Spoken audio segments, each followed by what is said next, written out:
Let's get started. Welcome everybody to this special webinar, How Emotional Intelligence Impacts a Presentation. And I'm super excited today because we have a very special guest, Rosemary Wilson. Rosemary, thank you very much for being with us today. Welcome to the Ideas on Stage world. Now, what we are going to do today is we are going to split this session into two parts. I will be talking about presentation skills, and Rosemary is going to talk about emotional intelligence. And we want to bring these two topics together.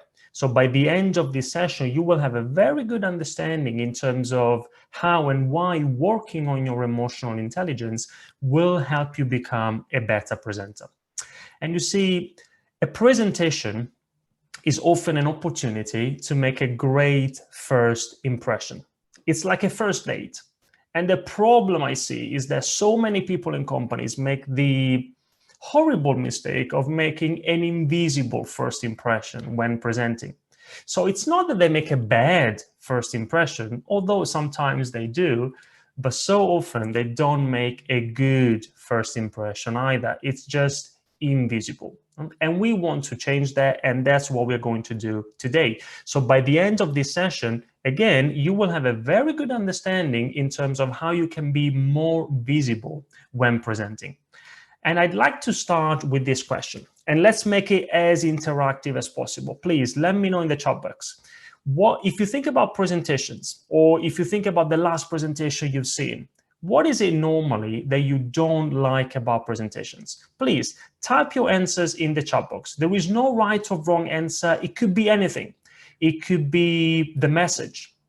It could be the presenter, maybe. It could be the way the message is delivered.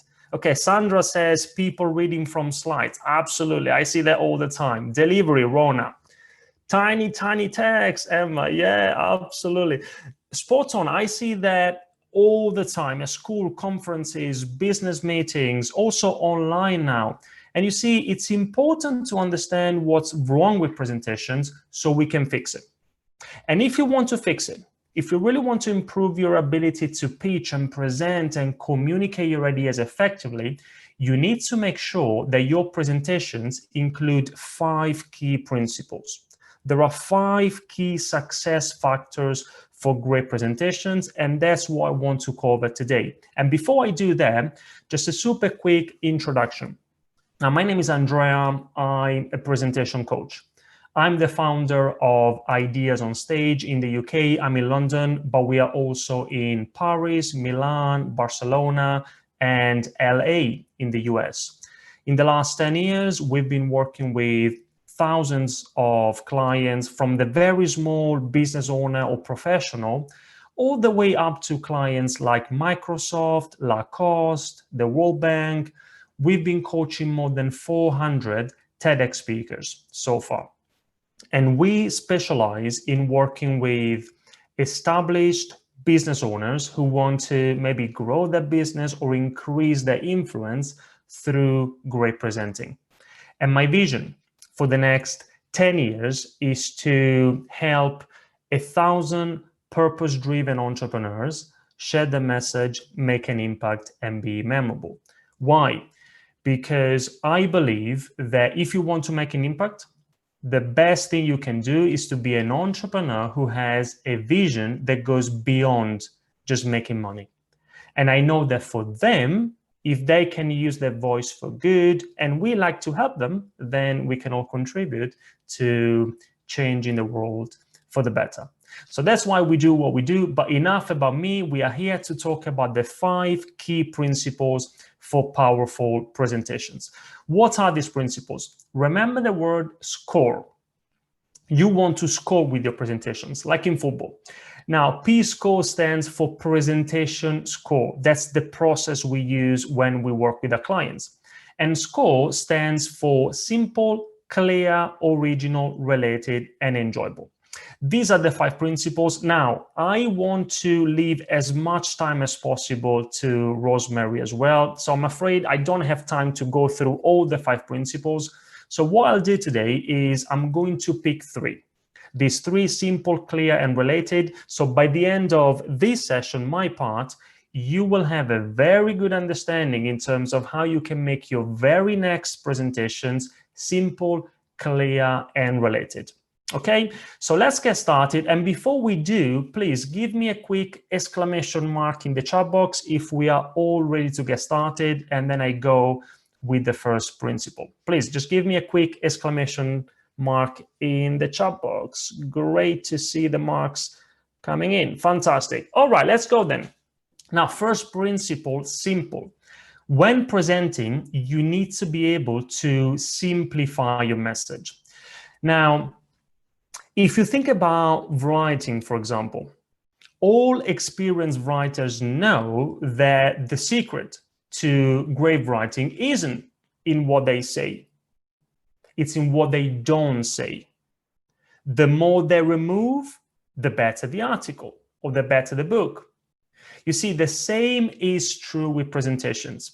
The mistake I see so often is that as presenters, often we know so much about our subject that we think that everything is important. And so we need to communicate everything. Isn't that true? But put yourselves in your audience's shoes. If everything is important, then for them, nothing is important.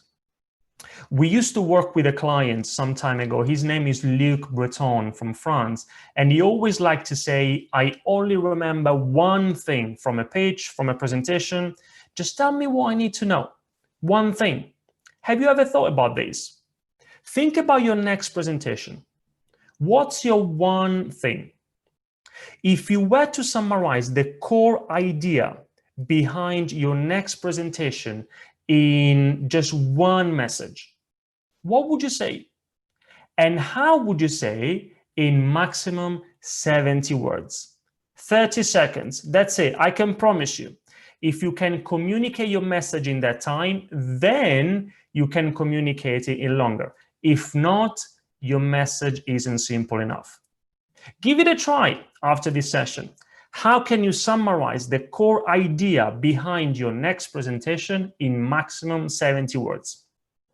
And if you get stuck, if you don't know what to say, then consider following this format. What? So what?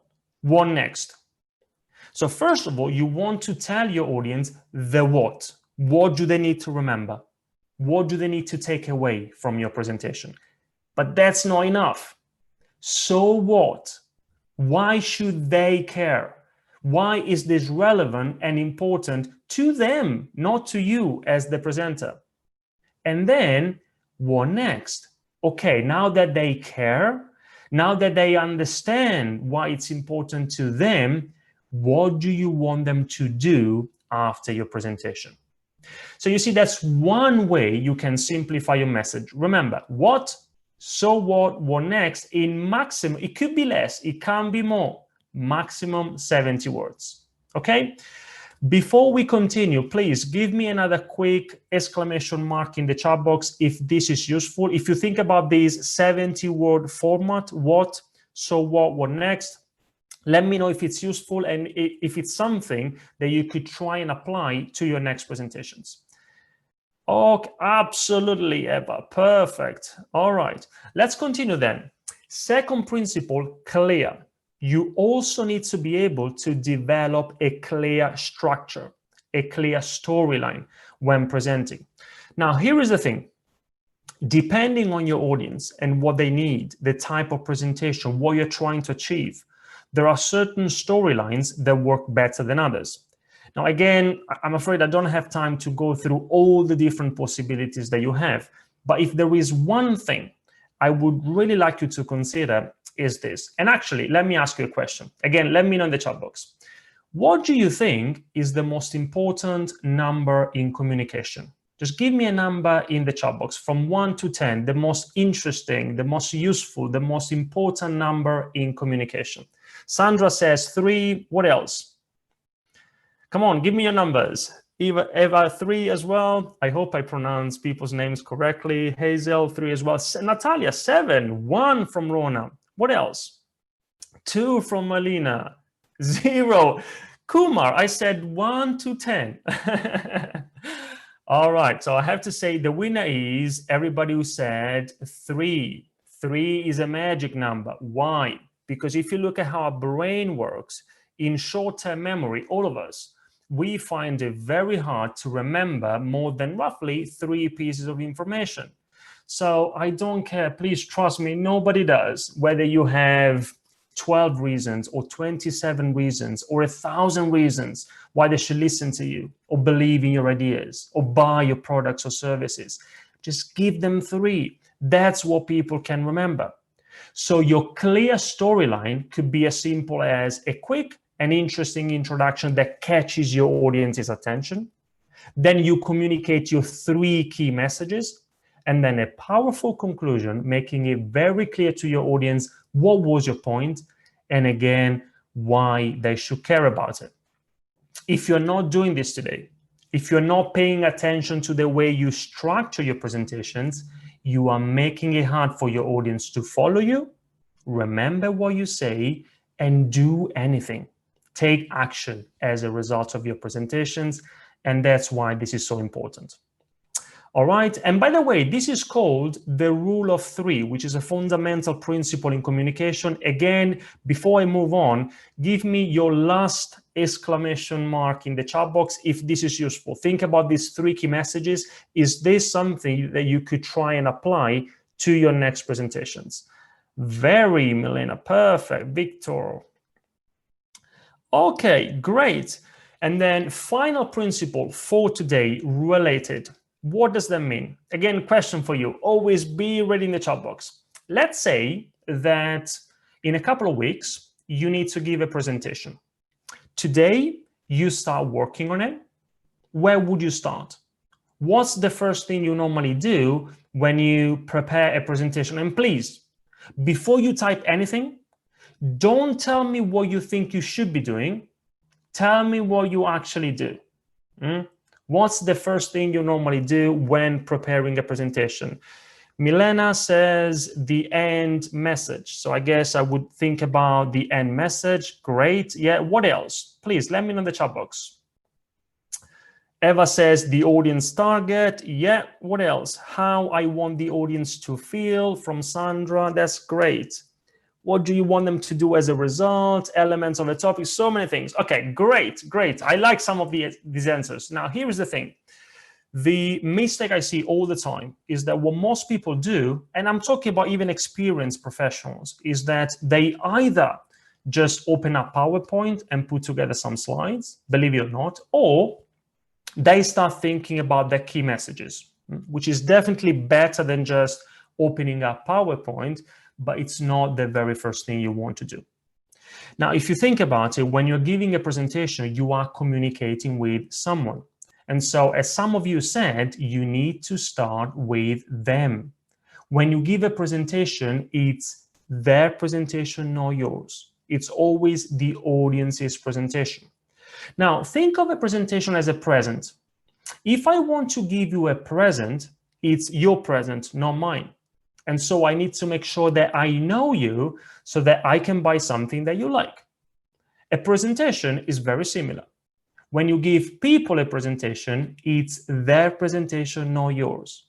And so you need to make sure that you know your audience, definitely before you open up PowerPoint, but also before you start thinking about your key messages. How can you do that? Well, you need to start with the ABC of preparation. Audience, burning needs, context. ABC. Ask yourselves some questions about your audience. Who are they? Some questions about their burning needs. What do they really need? What do they expect from your presentation? And also the context. For example, at what time of day will you be presenting? In what kind of room? Do you want to show some visuals? Can you do that? Is there a screen or a projector? Is it an online presentation like this? Perfect. What tool are you going to use? How are you going to use it? Now, don't get me wrong. I'm not saying that if you don't do this, then you can't create a great presentation. You can. But there is a risk. The risk is that you develop a fantastic presentation, but for the wrong audience. For example, and this is a true story, if you attended one of my past webinars, you may remember this story. Some time ago, we worked with a client. Her name is Marine from Paris. And Marine is an executive. She's an expert in leadership. And she was invited by an association in Finland to give a talk about leadership. And she was super excited. It was one of the first international speaking opportunities. And so she prepared very well. She knew her message. She told us she had 50 beautifully designed slides, and also she rehearsed properly. So she was ready to go. She flew to Finland the day before the conference, then arrived there on the day, half an hour before the audience, because she wanted to make sure that she had time to set things up. And when she was about to connect her laptop to the screen, she realized that there was no screen. So a little bit of panic. She went and asked the organizers, assuming that they would say, oh, sorry, Marie, now we're going to fix this for you. We're going to find a screen somewhere. But actually what they did was they started laughing. They started laughing. And so she says, why are you laughing? And they say, look, Maureen, you want to show 50 slides, but actually you've been invited to give a talk to the association in Finland of blind people. Now, I know it's an extreme example, but it happened for real. Maureen was very well prepared, apart from one thing. She didn't know her audience. She didn't even take the time to translate the name of the association from Finnish to French, and she would have realized that perhaps there was no need to have 50 beautiful slides. So remember, to make it related, relevant to your audience, start with the ABC of preparation. Okay, and there you go. Now, we had time to cover 3 principles, but in principle, I want you to score with your presentations. Your presentations need to be simple, clear, original, related, and enjoyable. Simple, because the more you say, the less they remember. So you need to keep it short, simple, and to the point. Clear, because your key messages should be obvious to everybody, including you as the presenter. Original, because you want your presentation to stand out, to be a bit different, so that they will pay more attention and remember it for longer. Related, because remember, it's their presentation, not yours. And so you need to make sure that what you say is useful and relevant to them. And then enjoyable, well, of course, if your audience enjoys your presentation, again, they will pay more attention and remember more. All right, and that's it for me. Now, I'm happy to take, before I hand you over to Rosemary, I'm happy to take any questions. So I would say we can take 5 minutes, and we can do the same also for Rosemary's part at the end. But before we do that, let me just mention one thing. Now, for those who are interested, if you like what we've talked about so far, and if you'd like to understand a little bit more about how what we've covered today could be applied to you specifically, then you can express your interest in a free consultation. Now, this is something that we normally charge for. As a thank you for you attending this session, I would be very happy to offer it for free. Now, it's not for everybody. This is only for established business owners or senior professionals who are serious about taking their presentation skills to a higher level, and we're also ready to take action to make it happen. So if that's you, all you need to do is just type yes in the chat box now. If you are typing yes, you are not committing to anything. You are just expressing your interest in learning more about this. And what I'll do is I'll get in touch to see if you qualify. And if that's the case, then I will get in touch, and then we'll go ahead and arrange this chat. We've got just 3 spots available. This offer ends in 2 days. So if you're interested, just type yes in the chat box, either in the general chat box. I see that some people are also typing yes privately to me, which is totally fine. And then we'll go ahead. Okay. Perfect. So before I hand you over to Rosemary, what questions do you have? Happy to take any questions for, say, 5 minutes. And by the way, if you want to unmute yourself, feel free to do that. If you want to type your question in the chat box, you can do that as well, as you prefer.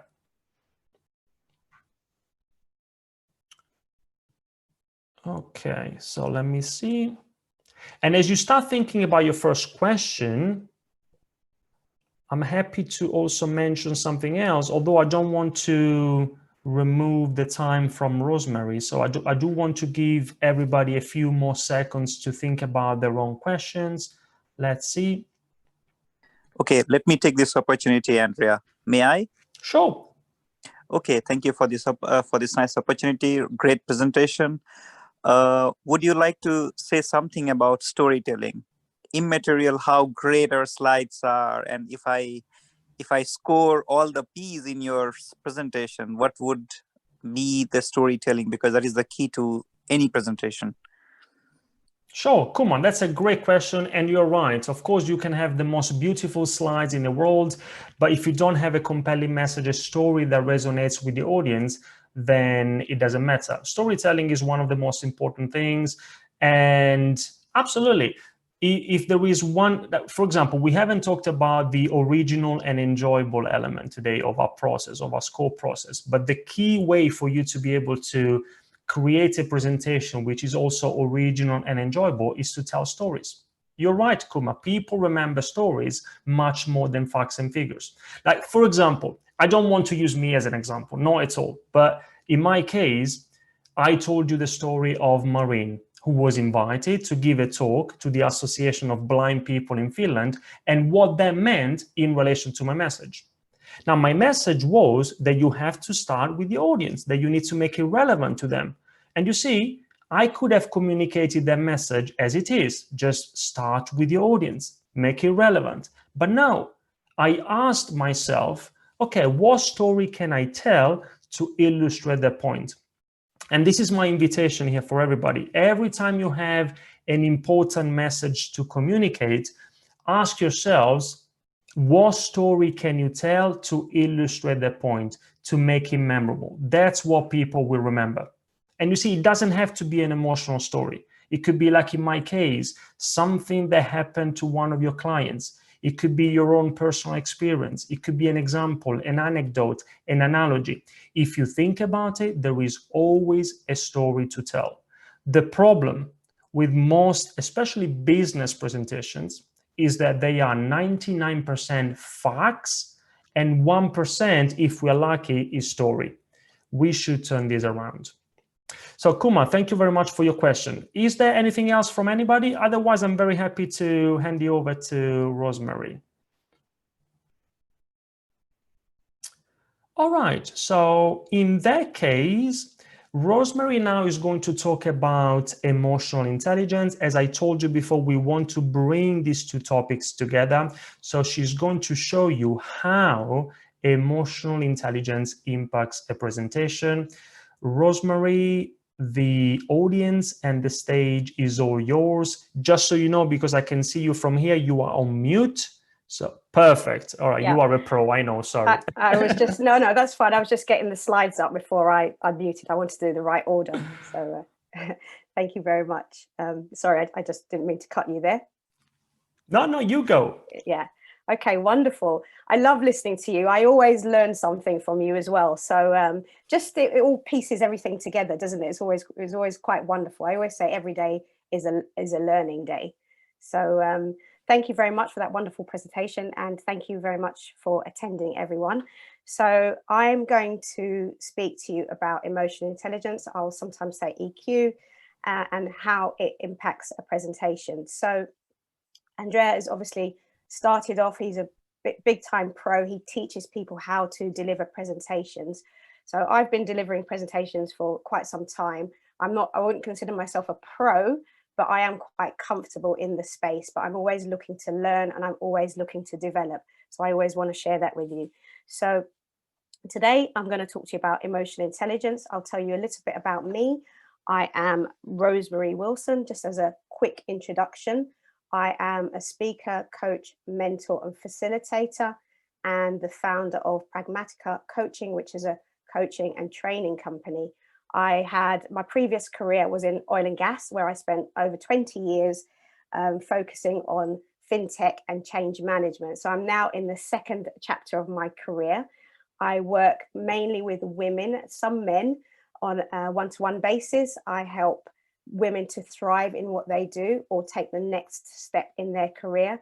And I also deliver workshops for organizations who are committed to investing in and retaining talent within their organization. And they are also committed to diversity and inclusion. Obviously, I'm a woman and I'm a Black woman, so that's super, super important to me. That's just a little bit about me. It's not the me show. So I just want to get to know you a little bit more. Hopefully what I'm sharing will complement Andrea, what Andrea says, but I'd like to get to know you. So what's your reason for being here and what would you like to get out of the session? So if you could just answer that with a couple of words so that I don't have to read through lots of scores of writing, that would be great, because we are, as Andrea said, limited for time. So what's your reason for being here and what would you like to get out of the session, either from myself or from Andrea? So I'm just going to have a quick look there. So I have to put my glasses on. Yeah, really helpful, Andrea. As I say, thank you. Engage with audience, interested in another perspective for EQ. Okay, EI, connect with the audience. Starting to guest lecture, so want to be effective. Okay, fantastic. To learn from both of us, and every event is a learning event. Wonderful. Thank you very much. That's great. So hopefully no surprises there. You're not here to learn about, I don't know, how to put a slide deck together technically. So here to gain any tips on best ways to deliver. Okay, wonderful. Thank you very much. As I say, no surprises there. So I'm going to start off with, so what I'm going to be covering are 4 topics. So 3 reasons why developing your emotional intelligence impacts a presentation or helps you deliver impact when you're presenting. How you can present with confidence. So some tips around what you can do to be able to present better, especially if you're not particularly confident at the moment. And how can you use the elements of emotional intelligence to better connect? And lastly, we'll have the Q&A as Andrea has just done.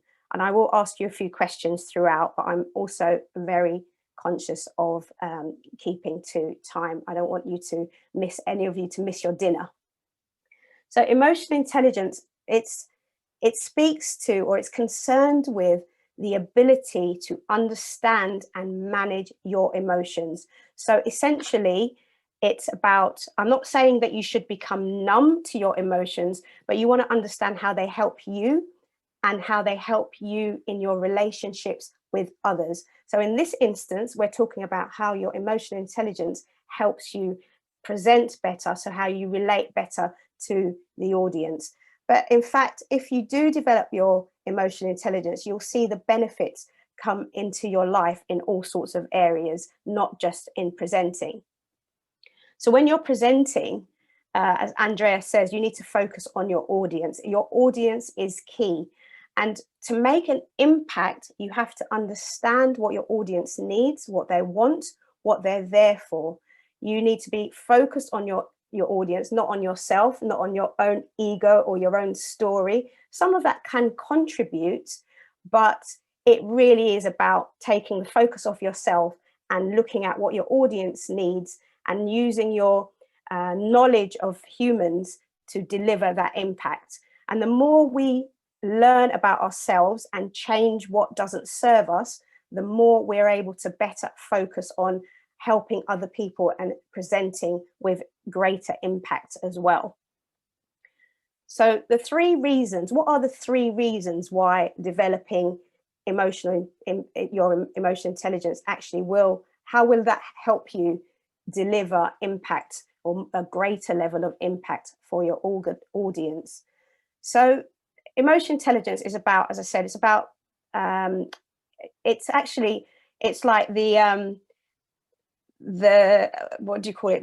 The creation and the development of your people skills. It's like the hierarchy of people skills. So the more your emotional intelligence is developed, the better you have good relationships and stronger people skills. So that is also about building rapport and relationships, engaging with who you're speaking to, and your self-management. So making sure that your energy or your focus is on your audience rather than on yourself. And I will keep repeating this. It's not the me show, it's the we show, or the audience's show. It's not about you, it's about making sure you deliver what your audience needs.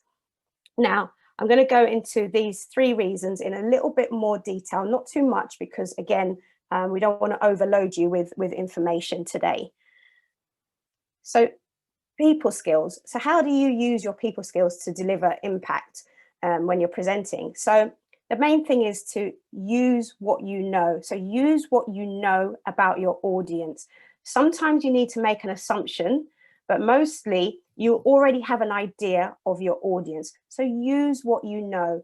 And if you don't know, if you have to make assumptions and they could be way off, ask your audience, get to know them, get to understand them more so that you can deliver impact. So once you know what your audience needs or wants or what they're there for, you're better able to deliver impact. Has anyone ever gone into a presentation, as the great story that Andrea just shared, anyone ever gone into a presentation and had no idea what the audience was there for and what they needed? Has that happened to anybody? I would hope not, but has that ever happened to anyone here? I think the answer is probably no, or you might not have known them as well as you'd hoped to.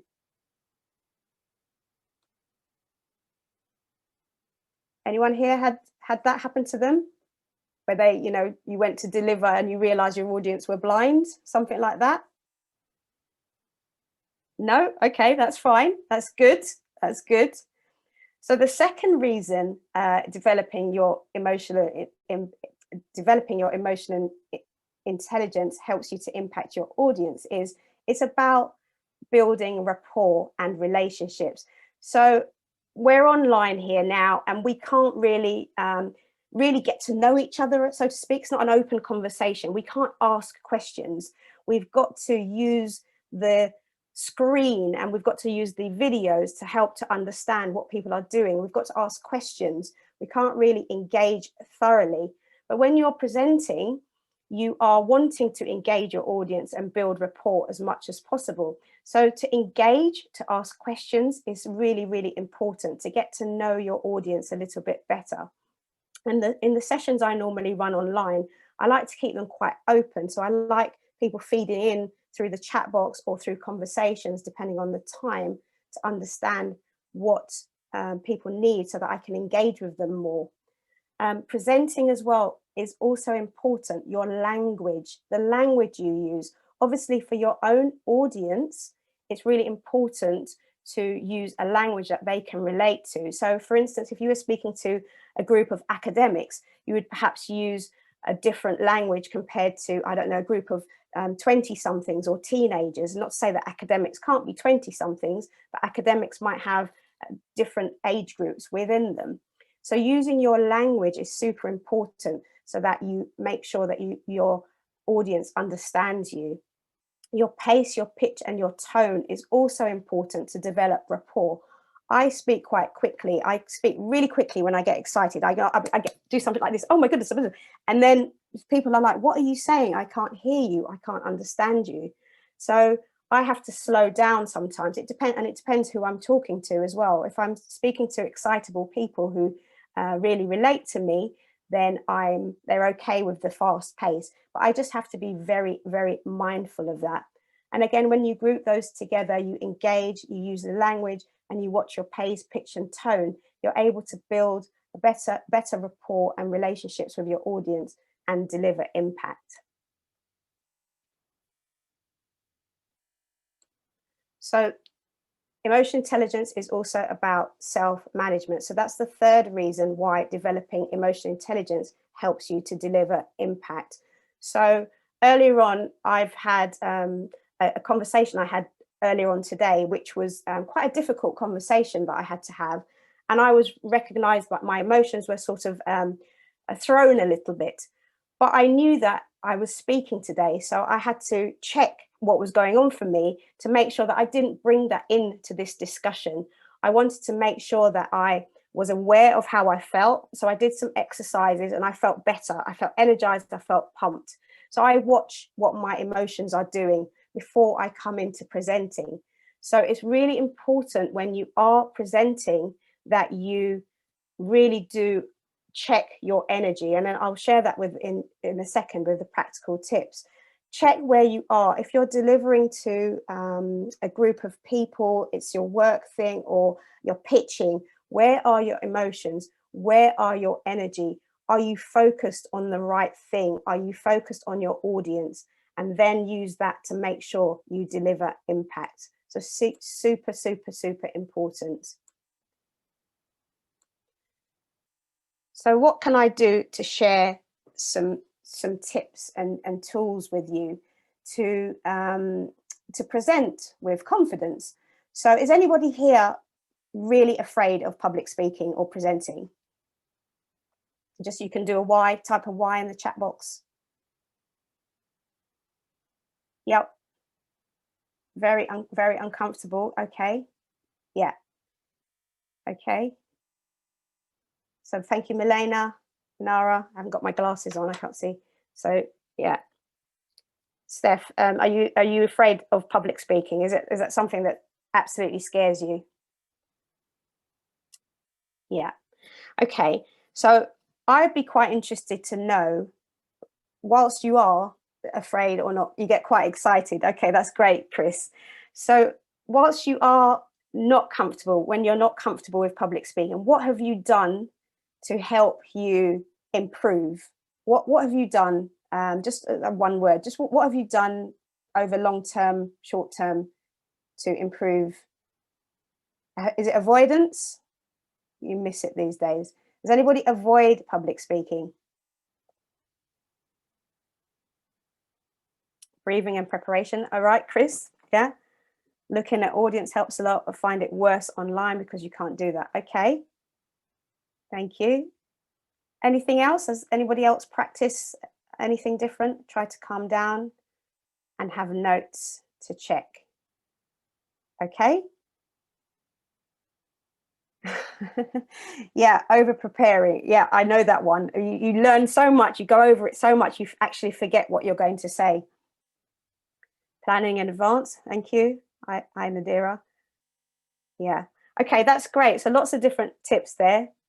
I do prefer to avoid it if possible and get into character to get me through it. So if you have to do it, you get into character.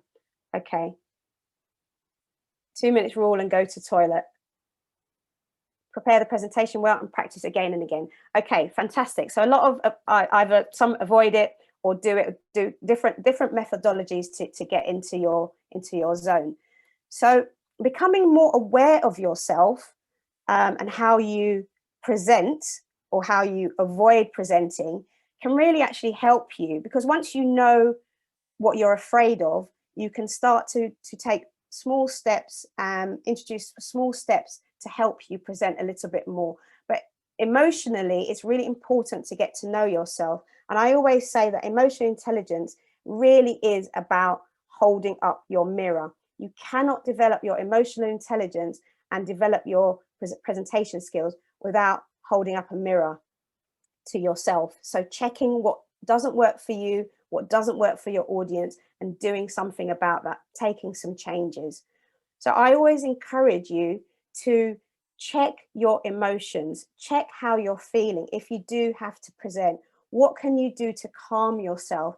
Some people use meditation, some people use pop into the loo, some people just breathe, different deep breathing exercises, which is a form of meditation.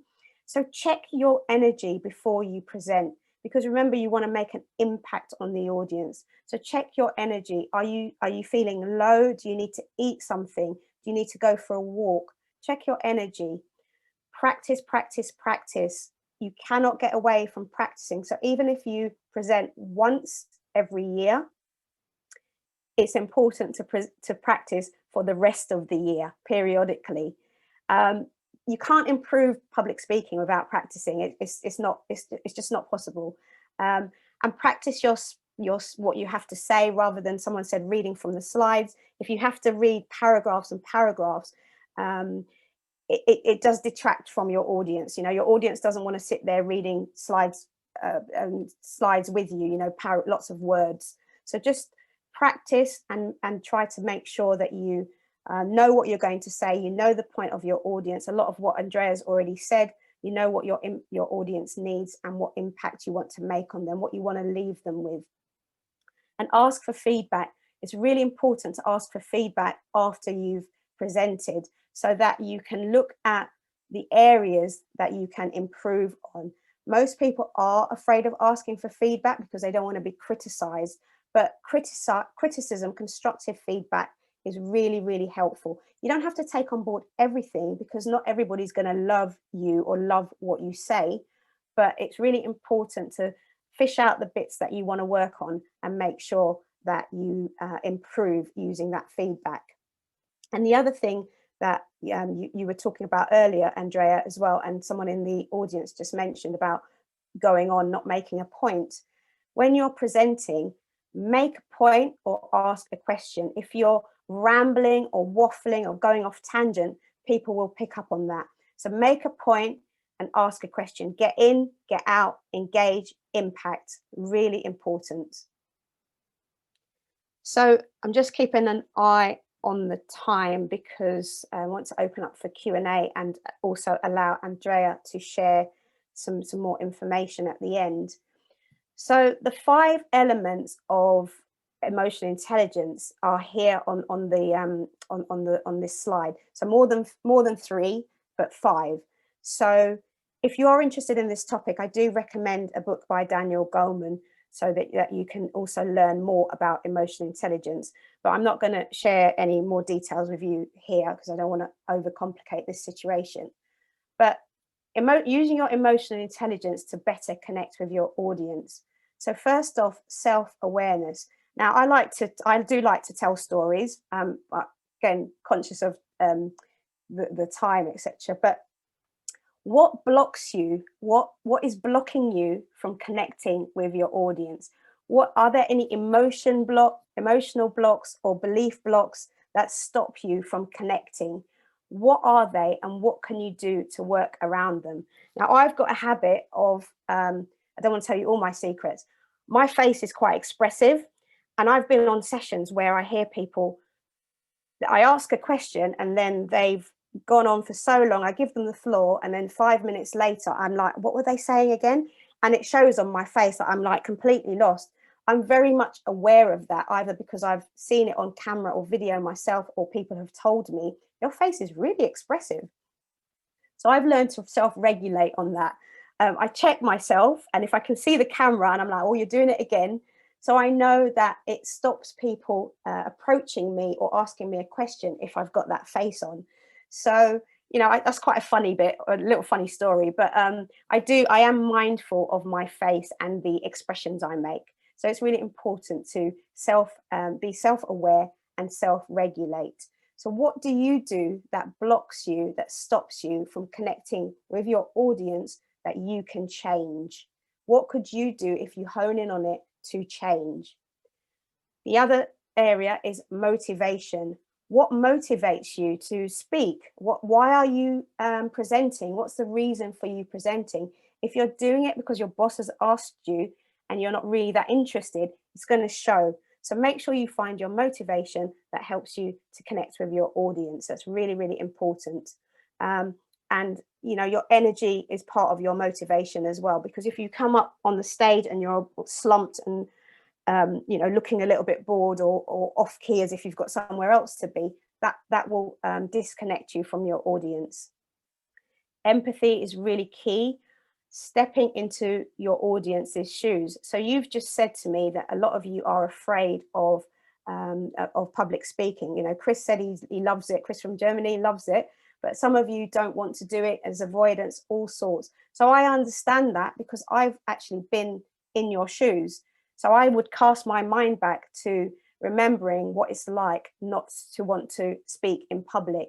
And that's how I help people to get over their fear of their own self-limiting beliefs or their blockers that stop them from, for instance, presenting with confidence. And lastly, your social skills. The social skills is about how you communicate, how you speak to people, the language you use, the tone of your voice. So what social skills can you improve to better connect with your audience?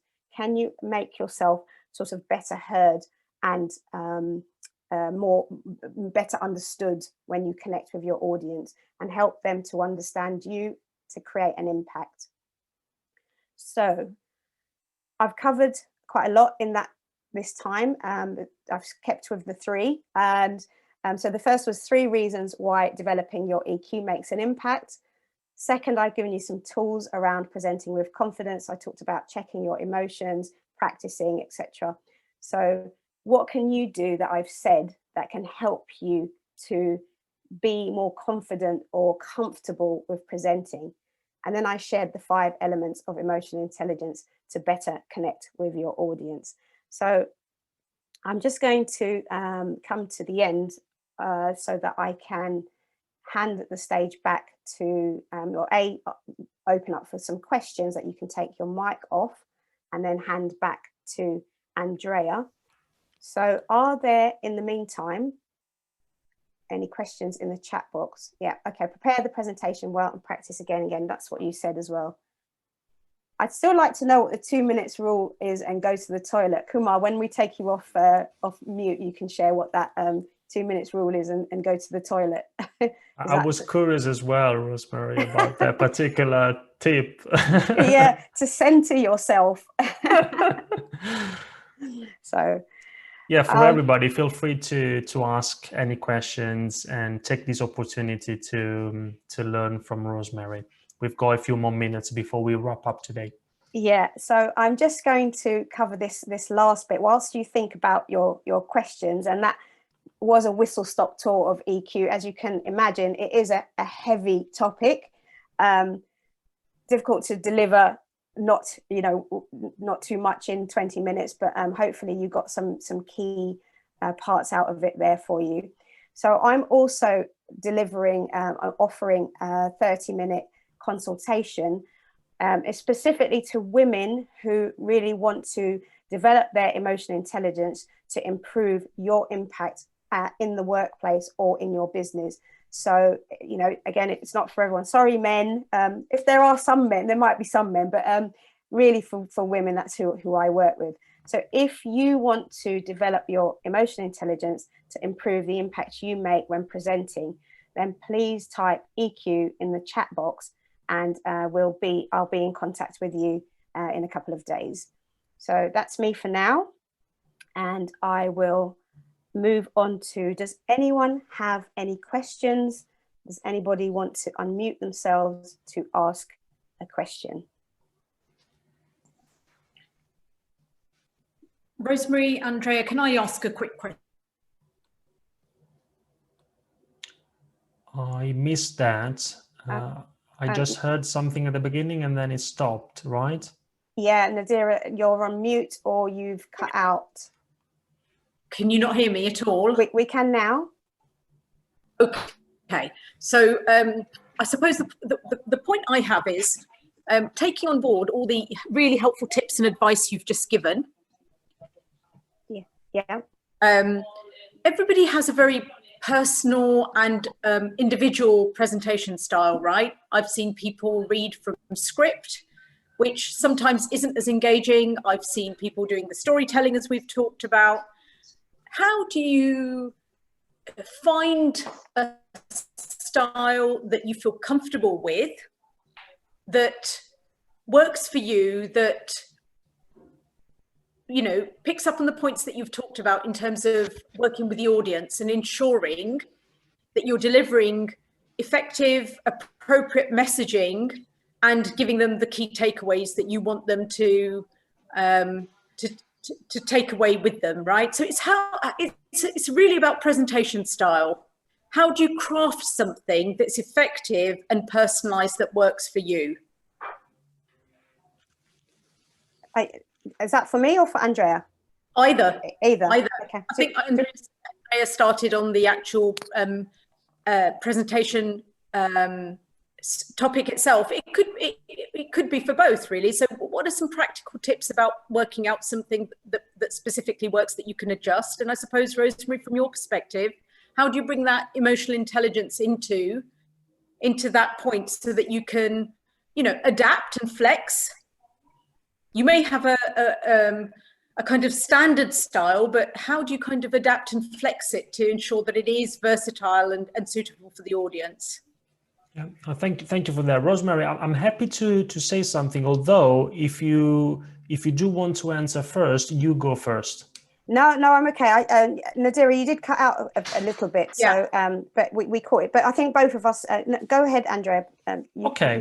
Yeah, it's a great question, and you're right. You have some people who like, for example, you mentioned they like to memorize and read from a script. Others tend to improvise a little bit more. In general, in my experience, I see two types of presenters: the learners and the improvisers. The learners are those who like to memorize the script. They like to read word for word. And the improvisers are those who like to improvise a little bit more on stage, whether online or face-to-face. Now, first of all, it's a spectrum. So it's not that you are either a learner or an improviser. Going back to your point, how do I find my own style? It's a spectrum. So I would invite you to consider, where are you in this spectrum? Are you more of a learner, or are you more of an improviser? And now we don't have time to go into detail, but depending on where you are in the spectrum, then there are some specific things that you can do or you should not do, depending on where you are. But regardless of whether you are a learner or an improviser, one tip, and this is something that Rosemary mentioned: practice, practice, practice. Yeah. Regardless whether you are an improviser or a learner, I would always encourage you to practice, to rehearse a number of times. And that will help you. The more you rehearse, the more you practice, the more you deliver your own presentations, the easier it will become for you to find your style. Yeah. Of course, this is not something that we can cover in just 30 seconds at the end of a webinar. It's a longer journey, but I hope... No, that's been really helpful, actually, Andrea. Thank you. Really helpful just to understand the kind of, and I know that there are obviously spectrums that you work across, so that's really helpful. Thank you. The only thing I would also add, practice is definitely my thing, is what I would say, is also to check in how comfortable you feel when you are actually delivering. What is going on internally? So that's the emotive side. What do you feel comfortable? Do you feel confident when you're practicing with your different styles, when you're trying to identify what your style is? And really, that I felt really uncomfortable that day. And I felt really great. And then start to write down and explore how comfortable or uncomfortable you feel in those areas and when you're practicing. Brilliant. Thank you both. Really helpful. Any other questions for Rosemary or for me, if you want to? Anything from anybody? Yeah, does anyone have anything on emotional intelligence? I mean, it's quite a heavy topic, as I said. You might be still thinking like, where am I on the emotional intelligence scale, and how can I use it for my my own benefit in life or in presentations? So which is also okay. So one thing, Rosemary, from my perspective, and it's not a question, but let me see if there is something. What was the name of the book you recommend? Question for you, Rosemary. What was the name of the book you recommend? Daniel Goleman, Why Emotional Intelligence Matters More Than IQ, or Can Matter More Than IQ. Daniel Goleman. Yeah, Kumar. Yeah. Thank you, Kumar. Okay, perfect. Can you please put that book in the chat so we can copy it? I'm just going to type it for you. I just didn't want to clatter on my keyboard. And as you do that, Rosemary, maybe just a couple of things I really liked about your presentation. Now, you had 3 key messages. I was happy to see that. Now, we didn't align ourselves on that, but it was good to see that we were aligned, even if we didn't align ourselves on that particular thing. So that's great. And also, some people said that they are either afraid of public speaking, or maybe it's a bit uncomfortable for them. And everything that Rosemary said is 100% true. I would also like to add that if you feel a bit uncomfortable presenting, you are not alone. As Mark Twain said, there are only two types of speakers: those who get nervous and those who are liars. So if somebody says, "Oh, I don't feel the nerves, for me it's like totally fine," I'm not sure about that. So you are not alone if you feel a bit uncomfortable. Okay, great. So I think it's time to wrap up. And again, thank you very much, Rosemary, for your time today, for being part of our webinar. Thanks to everybody who attended. I'm going to send you the recording. And if there is one thing I would really like you to remember, is this. Now, I believe that there's never been a better time for you to become better presenters. Why? Because if you look at what's happening with things like automation and artificial intelligence and robots and technology, and also the fact that today, in most parts of the world, we can only present online. And so it's even harder to get your message across.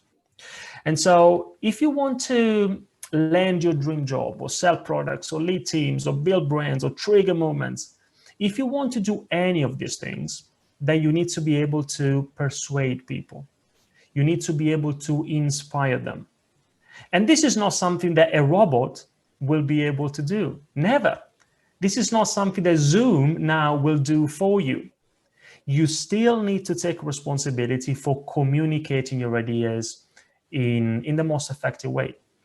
So that's why being able to present effectively is a skill that will become only more important, no less. So if you're here today, it's because maybe not, but maybe you are only at the beginning of your journey to becoming the best presenter you can be. And I can promise you, it's the smallest investment you can make in yourselves in order to make the biggest difference to your business or career. So if you haven't started that journey, or if you haven't completed that journey yet, then you have an opportunity today to express your interest in the 2 consultations that we mentioned. If you've started it already, that's great. Keep going, you won't regret it, and your audience will thank you. They will always thank you. And I also want to thank you very much. All the very best for 2021, and let's keep in touch. Rosemary, thanks again, and thanks everybody. Thank you very much. Thank you all. Have a good evening, or wherever you are in the world. Thank you. Thank you for everything. Thank you for organizing this. It was really Thank you very much. This was